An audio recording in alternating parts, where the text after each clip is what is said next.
সবাইকে স্বাগত। আশা করি আপনারা সকলে ভালো আছেন। আপনাদের পরীক্ষাটি এমসিকিউ হবে। আপনারা অনেকেই জানেন, আবার অনেকেই জানেন না।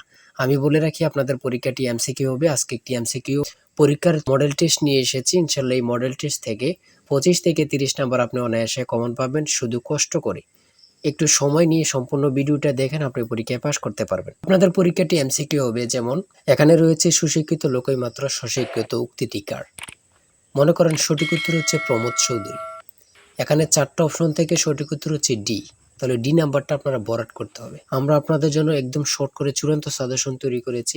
পরীক্ষার প্রশ্ন প্যাটার্ন যেমন থাকবে সেম প্যাটার্নে আমরা একটি চূড়ান্ত সাজেশন তৈরি করেছি। সাজেশনটি নিতে স্ক্রিনে দেওয়া হোয়াটসঅ্যাপ নাম্বার রয়েছে, ইমো নাম্বার রয়েছে। দুটোর মধ্যে যে কোনো একটি মেসেজ করে সাজেশনটি সংগ্রহ করুন। সাজেশনের মূল্য 100 টাকা। আমি বলি অবশ্যই প্রত্যেকে আমাদের সাজেশনটি সংগ্রহ করবেন, আপনি পরীক্ষায় পাশ করবেন। যারা বিভিন্ন চাকরির কারণে, কাজের কারণে অথবা পড়ালেখা একটু বুঝেন, কম সময় পান না, তারা অবশ্যই আমাদের এই শর্ট সাজেশনটি সংগ্রহ করে শুধু A to Z পড়ে যাবেন। পরীক্ষা দিতে গেলে আপনি উত্তীর্ণ হয়ে যাবেন ইনশাল্লাহ। তাই বলে রাখি, প্রত্যেকে 100 টাকার বিনিময় হলো। স্ক্রিনে দেওয়া হোয়াটসঅ্যাপ নম্বর রয়েছে, ইমো নম্বর রয়েছে। দুটোর মধ্যে যে কোনো একটি মেসেজ করে সাজেশনটি সংগ্রহ করুন। আমি মূল প্রশ্ন প্যাটার্নে চলে যাচ্ছি। এখানে সর্বপ্রথম রয়েছে সুশিক্ষিত লোকই মাত্র স্বশিক্ষিত উক্তিটি কার। সঠিক উত্তর হচ্ছে প্রমোদ চৌধুরী। আমরা জানি প্রত্যেকটি পরীক্ষায় বাংলা, ইংরেজি, গণিত, সাধারণ জ্ঞান থেকে কিন্তু পরীক্ষায় প্রশ্ন আসে। ঠিক আছে, এমনভাবে কিন্তু আমরা যে প্রশ্ন উত্তরগুলো নিয়েছি খুবই গুরুত্বপূর্ণ। হ্যাঁ, যেমন 3 নম্বরে রয়েছে উপযুক্ত শব্দটির অর্থ কী। সঠিক উত্তর হচ্ছে উপরের উল্লেখিত। এখানে বিপরীত শব্দ, সমার্থক শব্দ, ট্রান্সলেট থেকে অবশ্যই প্রশ্ন থাকবে। ঠিক আছে, কোন ভাষার শব্দ, ভাষা থেকে একটি প্রশ্ন থাকবে। হ্যাঁ, তাই বলি অবশ্যই আমাদের চ্যানেলটি সাবস্ক্রাইব ও পেজটি ফলো দিয়ে রাখবেন। কেন?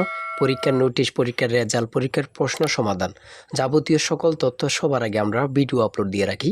আপনি যদি চ্যানেলটি সাবস্ক্রাইব, পেজটি ফলো দিয়ে রাখেন, সবার আগে চলে যাবে আপনার কাছে নোটিফিকেশন। মনে করেন আপনি পরীক্ষা দিয়েছেন, পরীক্ষার প্রশ্ন সমাধান দেখিয়ে দিব, তারপরে রেজাল্টের অপেক্ষা করা লাগবে না, আমাদের চ্যানেলে পেয়ে যাবেন, সকল তথ্য পেয়ে যাবেন। এবং কি নতুন নতুন চাকরির তথ্য পেয়ে যাবে। সার্কুলার দেওয়ার সাথে সাথে আমাদের চ্যানেলে আপলোড দেওয়া হবে। আপনি শুধু আমাদের চ্যানেলটি সাবস্ক্রাইব, পেজটি ফলো দিয়ে রাখলে সবার আগে চলে যাবে আপনার কাছে নোটিফিকেশন। তাই অবশ্যই চ্যানেলটি সাবস্ক্রাইব, পেজটি ফলো দিয়ে আমাদের মেম্বার সদস্য হয়ে আমাদের সাথেই থাকবেন। তারপরে রয়েছে অপরিণত অর্থে কাঁচা শব্দের ব্যবহার কোনটি। কাঁচা বয়স। মাথা দেওয়া শব্দটির অর্থ কী? দায়িত্ব গ্রহণ। হ্যাঁ, বুঝতে হবে কিন্তু আমাদের সাজেশনের প্রত্যেকটি প্রশ্নের ব্যাখ্যা ও সমাধান সহ পেয়ে যাবেন। ঠিক আছে, কবিতা শব্দের বহু বচন কোনটি? সঠিক উত্তর হচ্ছে কবিতা গুচ্ছ। সন্ধি বিচ্ছেদ থেকে অবশ্যই একটি প্রশ্ন থাকবেই। ঠিক আছে, অবশ্যই একটি প্রশ্ন থাকবে। শুদ্ধ বানান থেকে অবশ্যই থাকবে। ছন্দনাম থেকে অবশ্যই থাকবে। যেমন 18 নাম্বার রয়েছে বীরবল, কার ছন্দনাম? সেটা হচ্ছে প্রমোদ চৌধুরী। আমার মনে হয় কত পরীক্ষা যে আসছে আল্লাহ ছাড়া কেউ জানে না। ঠিক আছে, অনেক পরীক্ষা আসে এই প্রশ্নগুলো। সমার্থক শব্দ থেকে অবশ্যই থাকবে। ট্রান্সলেট থেকে অবশ্যই থাকবে। হ্যাঁ, প্রিপোজিশন, আর্টিকেল, ভয়েস থেকে থাকে। বিভিন্ন নাউন থেকে অবশ্যই প্রশ্ন থাকবে। ঠিক আছে, আমি বলে রাখি। যারা যারা পরীক্ষা দিবেন প্রত্যেকে আমাদের সাজেশনটি সংগ্রহ করবেন। সিনোনিম অথবা অ্যান্টোনিম থেকে অবশ্যই প্রশ্ন থাকবে। হ্যাঁ, সিনোনিম অথবা অ্যান্টোনিম থেকে প্রশ্ন থাকবেই 100% শিওর, এটা ধরে নিতে পারেন। প্রিপোজিশন থেকে অবশ্যই প্রশ্ন থাকবে।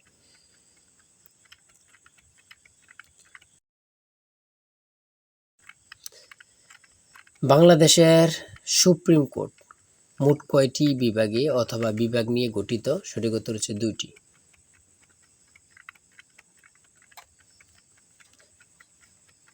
ম্যানগ্রোভ বন কি? সেটা হচ্ছে উপকূলীয় বন। খুবই গুরুত্বপূর্ণ। বাংলাদেশকে স্বীকৃতি দানকারী প্রথম আরব দেশ কোনটি? খুবই গুরুত্বপূর্ণ, ইরাক। আয়তনে বাংলাদেশের বড় জেলা কোনটি? খুবই গুরুত্বপূর্ণ, রাঙ্গামাটি। ঢাকা কত সালে সুবা বাংলার রাজধানী হয়?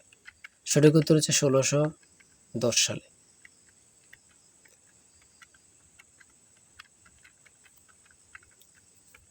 স্বাধীন বাংলাদেশ এ পর্যন্ত কতটি আদমশুমারি অনুষ্ঠিত হয়েছে?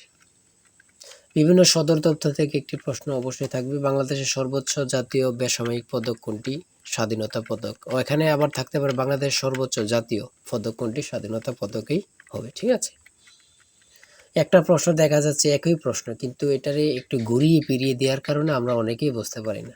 হ্যাঁ? ঘুরিয়ে ফিরিয়ে দিলেই কিন্তু আমরা অনেকেই বুঝতে পারি না। এটি কিন্তু আমাদের একটা বড় সমস্যা। একটি সংখ্যা ২২০ থেকে যত বড়, ৪৯০ থেকে তত ছোট। সংখ্যাটি কত? এই ২টা সংখ্যা যোগ দিয়ে ২ দিয়ে ভাগ দিলে কিন্তু বাইর হয়ে যায়। ২টা সংখ্যা যোগ দিয়ে ২ দিয়ে ভাগ দিবেন, বের হয়ে যাবে। হ্যাঁ? একদম ইজি, যদি বোঝেন ইজি, আর না বুঝলে তো কঠিন হবেই, ঠিক না? যারা প্রথম পরীক্ষা দিবেন তাদের জন্য একটু কঠিন। আর যারা অনেকদিন পরীক্ষা দিচ্ছেন, ফেল করতেছেন, অথবা এমসিকিউ পরীক্ষা উত্তীর্ণ হচ্ছেন, লিখিত পরীক্ষায় ফেল করতেছেন, এমসিকিউ লিখিত উত্তীর্ণ ভাইভাতে যেয়ে ফেল করতেছেন, তারা পরীক্ষা সম্পর্কে অনেক কিছুই জানেন। তাই বলে রাখি আজকের ভিডিও এই পর্যন্তই। ঠিক আছে? আজকে ৮০টি এমসিকিউ নিয়ে আলোচনা করেছি। আমাদের আমাদের চ্যানেলে কিন্তু আমাদের পেজে অনেক ভিডিও দেয়া আছে। আপনারা ওখান থেকে দেখে আসতে পারেন। আর এখান থেকে ওখান থেকে না দেখে আমাদের চ্যানেলটি সাবস্ক্রাইব ও পেজটি ফলো দিয়ে রাখেন। ভিডিও আপলোড দেওয়ার সাথে সাথে চলে যাবে আপনার কাছে নোটিফিকেশন। আপনি অনেক তথ্য পেয়ে যাবেন। আর আমাদের সাজেশনটি সংগ্রহ করে রাখেন। ইনশাআল্লাহ আপনি পরীক্ষা উত্তীর্ণ হয়ে যাবেন। আমাদের সাজেশনটি নিতে স্ক্রিনে দেওয়া হোয়াটসঅ্যাপ নম্বর রয়েছে। এটা হোয়াটসঅ্যাপ অথবা ইমো নাম্বার যেকোনো একটি মেসেজ করেন। আমাদের সাজেশনটি সংগ্রহ করতে পারবেন। ইনশাআল্লাহ সাজেশনটি পরীক্ষা দিতে গেলে আপনি উত্তীর্ণ হয়ে যাবেন। সবাই ভালো থাকবেন, সুস্থ থাকবেন। আর আপনার যে কোনো সমস্যা কমেন্টে লিখুন। আল্লাহ হাফেজ।